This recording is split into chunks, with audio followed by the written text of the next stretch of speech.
नमस्कार साथियों, आप सभी का स्वागत है, अभिनंदन है हमारे जेके शिक्षा चैनल में। और साथियों, आज हम बिजलिया किसान आंदोलन पढ़ेंगे। तो राजस्थान के जो किसान आंदोलन है, सारे आंदोलन हम एक एक करके पढ़ेंगे। तो उसमें आज हम लेकर आए हैं आपके लिए किसान आंदोलन, जिसमें हम मुख्य रूप से बिजलिया किसान आंदोलन पढ़ेंगे, जो कि एक मेवाड़ रियासत में एक ए श्रेणी का ठिकाना जो ऊपरमाल का पठार के नाम से जाना जाता है, जो कि चित्तौड़गढ़ जिले में बैसोटगढ़ से लेकर बिजोलिया जो बिलोड़ा में स्थित है, वहां तक के जो बीच में जो पठार आते हैं वह पूरा का पूरा ऊपरमाल का पठार कहलाता है।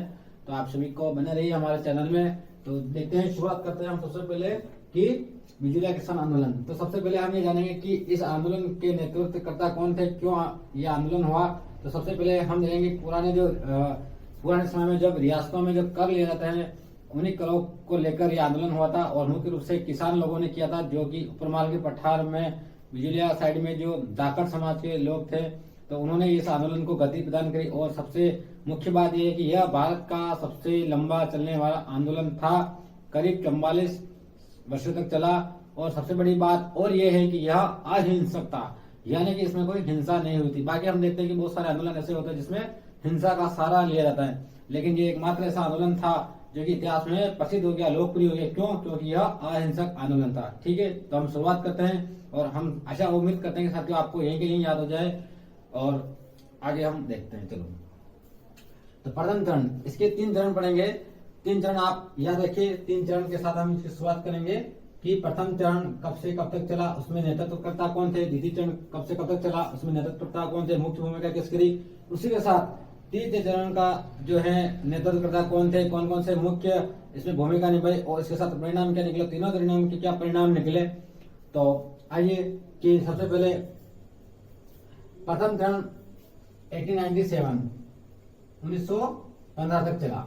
ठीक है, पहला फैक्ट ये है कि 1897 से लेकर 1915 तक ये चला था। पहला चरण समाप्त होता है कब से कब तक, 1897 से लेकर 1915 तक। अब यहाँ तक क्या मुख्य भूमिका रही, इसमें क्या घटनाएं घटित हुई, तो आइए सबसे पहले देखते हैं। तो उस समय यहाँ के जागीरदार थे। अब जागीरदार से अभिप्राय ये है कि रियासत होती थी, उसमें अलग अलग रियासतों में जो ठिकाने बैठे होते थे, उसका प्रमुख होता था, जागीरदार होता था। और ये ऊपरमाल का जो पठार था वह एक मुख्य रूप से जागीरदार एक श्रेणी में आता था, जो कि उस समय उसके प्रमुख रूप से यहाँ के राव जी कहलाते थे। और उस समय यहाँ का जागीरदार था राव कृष्ण सिंह था। और कहते हैं कि यह जो जागीरदार थी, यह ठिकाना था वह मेवाड़ रियासत के राणा सांगा द्वारा यह उनको गिफ्ट में दिया गया था अशोक परमार को, क्योंकि वह राणा सांगा जो है खानवा का युद्ध में उन्होंने इसमें महत्वपूर्ण भूमिका निभाई थी, जिसे प्रसन्न होकर राणा सांगा ने इनको यह ऊपरमाल का पठार का जो ठिकाना था वह दिया था। तो इसी की वंशावली यहाँ इनकी यही पीढ़ियां चलती है। और यहाँ पर प्रमुख जो राव जी आते हैं, यहाँ के प्रमुख जो ठिकानेदार होते हैं, ए श्रेणी में को राव जी कहते हैं। तो यहाँ उस समय कृष्ण सिंह थे, राव कृष्ण सिंह। तो देखिए, तो बात है 1897 की। उस समय गिरधरपुरा गांव में दाकर समाज के सभी लोग इकट्ठे होते हैं। यहाँ मूर्ति भोज का आयोजित किया जाता है। तो यहाँ पर सारे व्यक्ति इकट्ठे होते हैं। और हम तो जानते हैं कि जो कश्या जो प्रथा है, प्राचीन प्रथा चली आ रही है, जो कि मट्टी भोज की, तो वहां पर इकट्ठे होते हैं। तो ये सभी एक मुद्दे पर डिस्कस करते हैं कि यार कि बहुत सारा कर बढ़ा दिए गए हमारे यहाँ, हमारे लगभग 84 प्रकार के कर यहाँ प्रचलित थे, इन्होंने कर वसूला जाता था। तो लगभग सभी जो किसान इकट्ठे हो रहे थे, तो उस मुख्य मुद्दा था इनका वहां पर। हम तो कि इस प्रकार कर लिए जा रहे बहुत सारे रियासत द्वारा। तो उसी समय यहाँ पर एक साधु सीताराम दास थे, तो उन्होंने यह बात सुनी। और उस समय यह इस ठिकानेदार में पुस्तकालय के जो पुस्तकालय का उसमें विभाग होता था, उसमें ये नौकरी किया करते थे मेवाड़ ठिकाने के अंदर। तो उस समय इन्होंने सुना, तो इन्होंने सोचा कि क्या हुआ, क्या चीज है, किस मुद्दे में बात हुई जा रही है। तो इन्होंने सोचा कि भाई हम बहुत परेशान है कि हमारे जो राव जी है वह 84 प्रकार के हमारे से कर वसूलते हैं। ठीक है, तो इधर साधु सीताराम जी ने उसको अच्छा उपाय बताया कि ठीक है, ठिकानेदार साहब ये ले रहे हैं, तो आप जाओ उनके ऊपर जो बैठते हैं। कौन? तो महाराणा फतेह सिंह। उस समय महाराणा प्रताप सिंह शासक थे। तो यहाँ हम देखेंगे कि महाराणा प्रताप कौन थे। तो महाराणा कौन थे उस समय? फतेह सिंह। मेवाड़ के महाराणा कौन थे? फतेह सिंह। ठीक है, याद रखे, इंपोर्टेंट। उस समय मेवाड़ के महाराणा कौन थे? फतेह सिंह। तो किसने सलाह दी? साधु सीताराम दास ने। किनको दी? तो यहाँ पर गिरधरपुरा गांव में इकट्ठे हो रहे थे। अब यहाँ पर मुख्य रूप से जाने के लिए दो आदमी रेडी हुए, तो उनमें से प्रमुख से नानजी पटेल, दूसरा ठाकरी पटेल। ठीक साहब, अब ये पटेल बन गए दोनों कि नानजी पटेल और ठाकरी पटेल। ठीक साहब, ये गए तो महाराणा फतेह सिंह को इन्होंने अपनी व्यथा सुनाई, पीड़ा सुनाई कि इस प्रकार के 84 कर लिए जा रहे हैं हमारे। 84 दूर, बार बार 84 दूर भी ज्यादा, क्योंकि महाराणा जो कुंभा ने भी 84 दूर बनाए थे, तो यहाँ 84 जो है वह कर के माध्यम से बार बार हम याद भी रख सकते हैं एक तरह से। तो देखिए यहाँ पर साधु सीताराम दास ने इनको सलाह दी कि जाओ जो ऊपर बैठे हुए अधिकारी उनसे आप मिलो ताकि कुछ कर माफ हो सके। तो ये गए, तो उनमें से प्रमुख प्रतिनिधि मंडल तैयार हुआ। तो यहाँ पर प्रतिनिधि मंडल तैयार किया गया नानजी पटेल व ठाकरे पटेल द्वारा। दोनों गए राणा महाराणा साहब, हमारे इस प्रकार की दुविधा है कि हमारे से इतने प्रकार के कर वसूले जा रहे हैं, तो कुछ रियायत दी जाए करों में।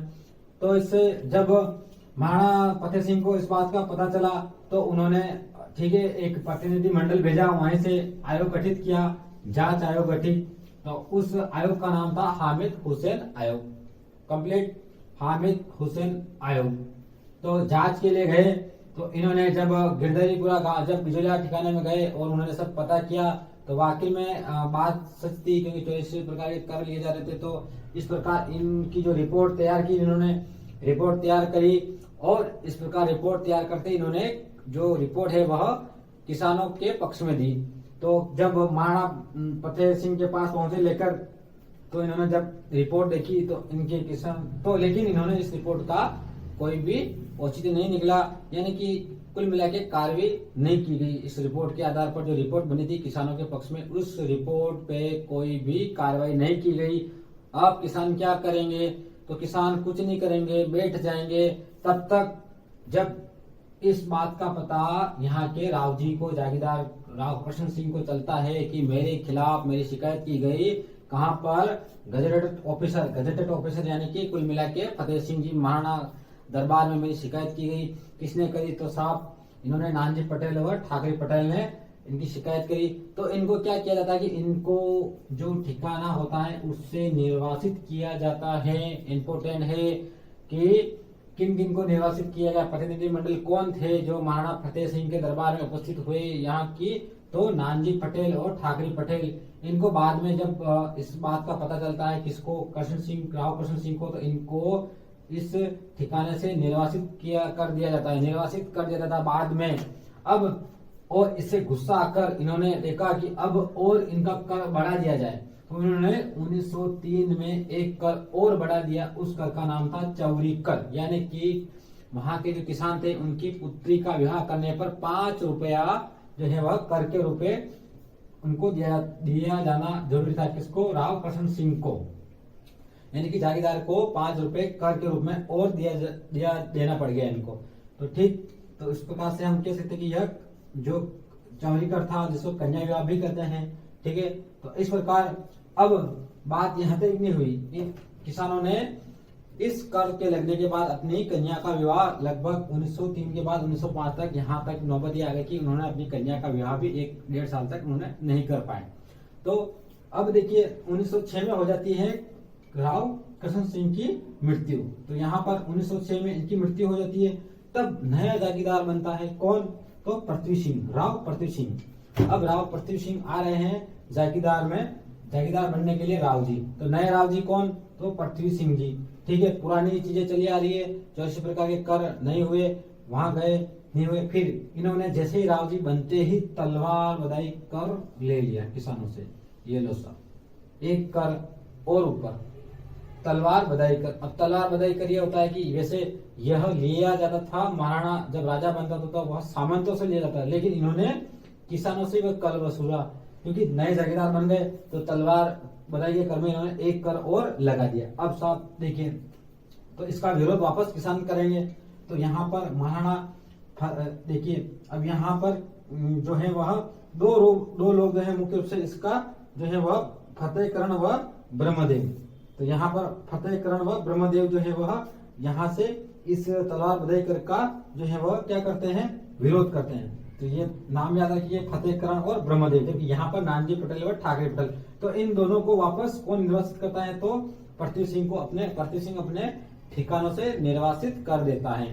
तो यहाँ तक तो बात कंप्लीट हो गई है कि जो है फतेह सिंह तलवार बधाई जो कर है वह लिया जाता है और फतेह सिंह और ब्रह्मदेव को यहाँ से निर्वासित कर दिया जाता है। अब यहाँ पर एक नए मसीहा राजस्थान किसान आंदोलन के जनक की एंट्री होती है और वह होते हैं विजय सिंह पथिक। तो अब देखिए ये यहाँ तक तो पहला जो चरण है वह समाप्त हुआ 1915। अब 1915 में ही वीएसपी यानी कि जो है वह विजय सिंह पथिक की एंट्री होती है। अब देखिए वीएसपी का नाम फतेह यानी कि जो है वह वीएसपी यानी कि हम कह सकते हैं इनको कि विजय सिंह पथिक, विजय सिंह पथिक। अब विजय सिंह पथिक की एंट्री होती है तो इन्होंने ये विजय सिंह पथिक, इनका नाम पहले बोप सिंह था और इन्होंने जो है राजस्थान में क्रांतिकारी के लिए इनको मुख्य रूप से जाना जाता है, किसान आंदोलन के मसीहा है, ये जनक है।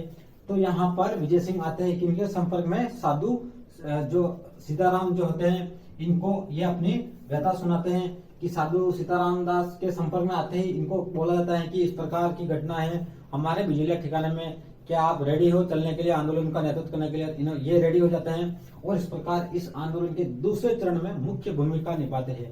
तो दूसरे चरण की मुख्य भूमिका कौन निभाते हैं, विजय सिंह पथिक। पहले चरण की साधु सीताराम दास। यहाँ साधु सीताराम दास के कहने पर ये पूरी घटना हुई थी, उन्होंने नेतृत्व किया था इस आंदोलन का। उसके बाद में साधु सीताराम दास व माणिकलाल वर्मा ये होते हैं, इनके संपर्क में आते हैं विजय सिंह पथिक और विजय सिंह पथिक इस दूसरे चरण का जो है वह जो है उद्घाटन करते हैं। कुल मिला ये ध्यान रखिए आप, यानी कि नेतृत्व करते हैं। अब यहाँ पर विजय सिंह पथिक जो है वह आ जाते हैं, पथिक आते हैं यहाँ पर और साधु सीताराम दास और माणिकलाल वर्मा पहले से इस आंदोलन में सम्मिलित होते हैं।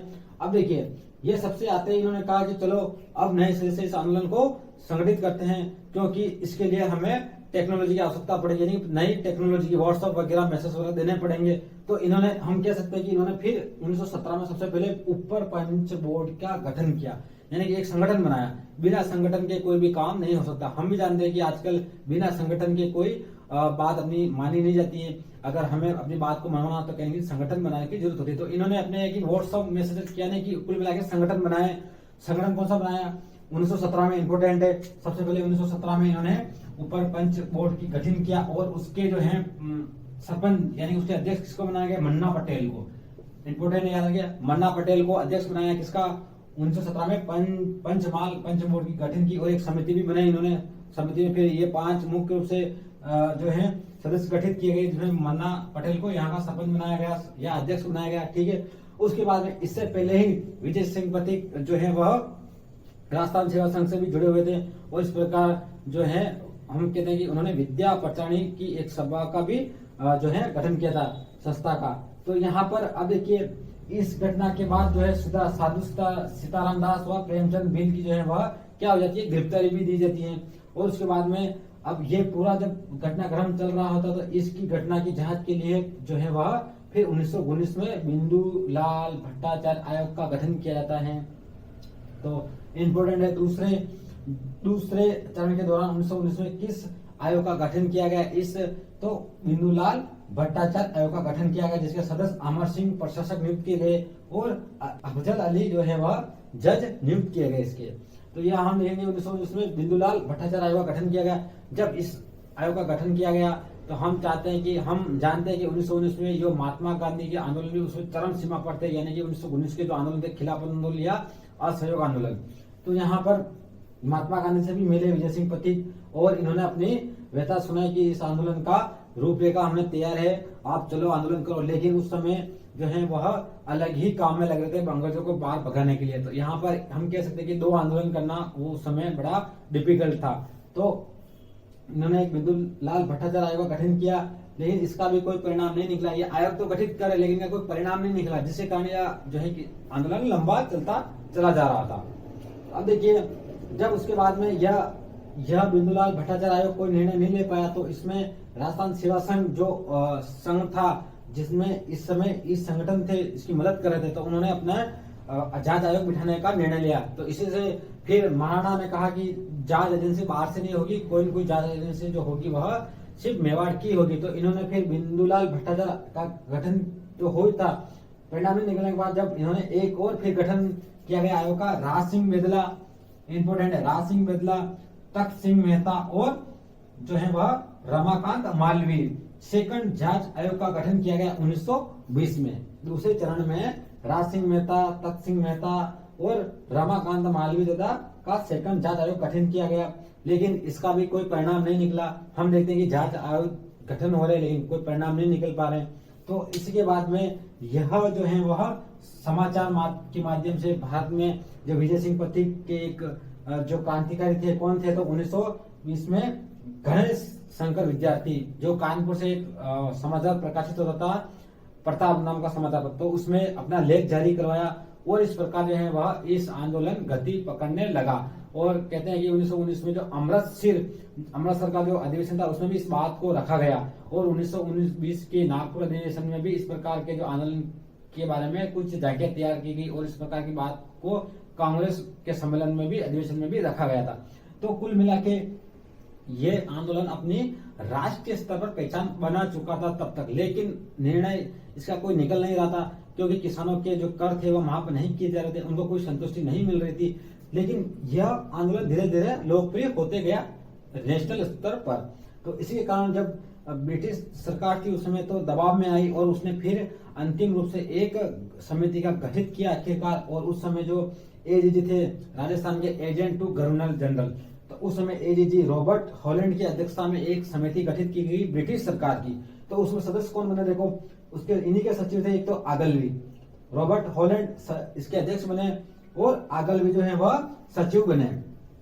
अब इसके साथ देखिए और मेवाड़ रेजिमेंट के पीए जो थे पॉलिटिकल एजेंट विलिकिसन इसके सदस्य थे और दीवान जो थे प्रभाष चंद्र चटर्जी मेवाड़ के दीवान और हाकिम बिहारी लाल, ये इस समिति के सदस्य बनाए गए।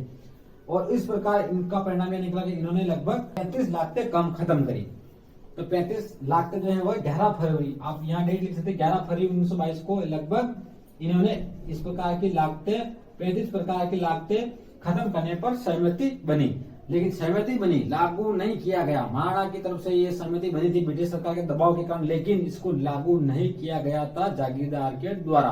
ठीक है, तो जब इसको लागू नहीं किया गया तो और यहाँ पर वीएसपी जो थे वह विजय सिंह पथिक, उस समय बेगू किसान आंदोलन भी छिड़ गया था। तो उसी आंदोलन में विजय सिंह पथिक उस बिजी हो गए थे और कहते हैं कि उस समय जो है वह गिरफ्तार भी हो गए थे, वीएसपी गिरफ्तार भी हो गए थे उस समय। तो अब यह यहाँ तक 1922 में इस मामले में तुल और कम हो गई थी। क्यों? क्योंकि इस प्रकार जो है वह 35 लाख तो खत्म होने की कगार पे हो गई थी, कुल मिलाकर हुई नहीं थी, लेकिन लागू नहीं किया गया आदेश। लेकिन जब लागू नहीं किया गया तो वापस इन्होंने तीसरा चरण आरंभ कर दिया और तीसरे चरण में जो है वह जो है यहाँ पर मुख्य रूप से ये इनकी भूमिका सामने आती है। हरिभाऊ उपाध्याय आंदोलन इनके नेतृत्व में आ जाता है क्योंकि यहाँ पर विजय सिंह पथिक जो है वह इस आंदोलन के अपने आप को बाहर कर लेते हैं। तो यहाँ पर जो 1923 चरण में जो मुख्य भूमिका निभाते हैं वह हरिभाऊ उपाध्याय, क्योंकि इस समय विजय सिंह पथिक जो अपने आप को अलग कर लेते हैं दूसरे चरण के बाद में। तो अब यहाँ तीसरा चरण आएगा, उसमें हरिभाऊ उपाध्याय, जमनालाल बजाज, रामनारायण चौधरी, माणिकलाल वर्मा, ये इनका प्रमुख था, ये नेतृत्व कर रहे थे आंदोलन का। तो क्वेश्चन आ सकता है आपके तीसरे चरण का आंदोलन का नेतृत्व करने वाले में मुख्य भूमिका किनकी थी, तो हरिभाऊ उपाध्याय, जमनालाल बजाज, रामनारायण चौधरी और माणिकलाल वर्मा। अब हम यहाँ जानते हैं कि जो ब्रिटिश सरकार की जो दल उस समय ब्रिटिश जो समिति बैठी थी उसमें 35 प्रकार के जो थे वह कर समाप्त किए गए थे, लेकिन वह पूर्ण रूप से जो है वह लागू नहीं किए गए जागीरदार के द्वारा। और यहाँ तक कि 1926 में एक आयोग था ट्रेंच आयोग, उसने और कर बढ़ा दिए। ट्रेंच आयोग, यहाँ पर ट्रेंच आयोग का संबंध तीसरे चरण से है और इसने जो है कर और बढ़ा दिए। तो उस समय वो स्थिति यहाँ पर खराब हो गई थी। तो इस प्रकार जो है वह यहाँ प्रमुख रूप से फिर जो समझौता हुआ आखिरकार में, और जो मेवाड़ के उस समय सर सुखदेव प्रसाद से भी बात की गई। यहाँ उस समय यहाँ के तत्कालीन पीएम थे मेवाड़ के, और फिर 1941 में आखिर जाके जो है समझौता हुआ। और 1941 में टी राघवाचार्य जो उस समय मेवाड़ के प्रधानमंत्री थे वो और उनके राजस्व मंत्री मोहन सिंह मेहता बैठे और इस पर विचार विमर्श किया गया और इस प्रकार यह आंदोलन समाप्त हुआ। तो इस प्रकार हम देखते हैं कि जो 19 1897 से लेकर 1941 तक चलने वाला यह आंदोलन अहिंसक आंदोलन था। इसमें किसी की हिंसा नहीं हुई थी, जिसके कारण इसको अहिंसक आंदोलन माना जाता है। राजस्थान का सबसे लंबा चलने वाला, यहाँ तक कि भारत का भी सबसे लंबा चलने वाला आंदोलन था। और इस प्रकार यह है वह 3 चरणों में जाकर यह समाप्त होता है। तो आपके अब क्वेश्चन इसी प्रकार आ सकते हैं कि इनका संबंध किससे, तीसरे चरण में कब से कब तक चला, कौन इसके नेतृत्व करता थे, टी राघवाचार्य का संबंध किससे है और ट्रेंच आयोग का संबंध किससे है। इसे दूसरे चरण में हम बात करें तो ऊपर पंच बोर्ड का गठन कब किया गया था, इसका नेतृत्व किसने किया और इसमें कौन सा आयोग बैठा, बिंदु लाल भट्टाचार्य आयोग बैठा। और कितना आयोग बैठे, 2 आयोग बैठे और एक ब्रिटिश सरकार की समिति बैठी जिसने 35 प्रकार के कर कम किए और वह 22 फरवरी 1922 को कम किए गए। लेकिन यह कुल मिला के यह लागू नहीं हो पाया फैसला, समझौता। इसी के बाद इसमें हामिद हुसैन जो है जांच समिति बैठी और नेतृत्व करता सीताराम दास थे। तो और यहाँ पर जो है वह पृथ्वी सिंह जो जागीरदार थे, रामकंठ सिंह जागीरदार थे। तो इस प्रकार जो है वह ये हमारा आंदोलन समाप्त होता है साथियों। और इसमें जो महत्वपूर्ण भूमिका जो है विजय सिंह पथिक ने, रामनारायण चौधरी ने और जो है वह सीताराम साधुदास ने महत्वपूर्ण भूमिका निभाई थी। और यहीं पर हरिभाऊ उपाध्याय, जमनालाल बजाज और रामनारायण चौधरी और माणिकलाल वर्मा थे। और ये इस प्रकार साथियों मैं उम्मीद करता हूँ कि साथियों आपको समझ में आया होगा। साथियों अगर हमारा कंटेंट अच्छा लगा तो साथियों प्लीज ग्रुप से आपसे रिक्वेस्ट है कि चैनल को प्लीज सब्सक्राइब जरूर करें साथियों, ताकि इस प्रकार हमारा एक आत्मविश्वास बना रहे और हम इस प्रकार नए नए कंटेंट लेकर आपके सामने उपस्थित होवे। अगर समस्या कुछ हो तो साथियों आप प्लीज कमेंट बॉक्स में कमेंट कर सकते हैं साथियों आपने वीडियो पूरा अंत तक देखा होगा। तो साथियों मिलते हैं इसी प्रकार अगले वीडियो में बेरू किसान आंदोलन में। तो साथियों तब तक दीजिए इजाजत हमें। जय हिंद, जय भारत।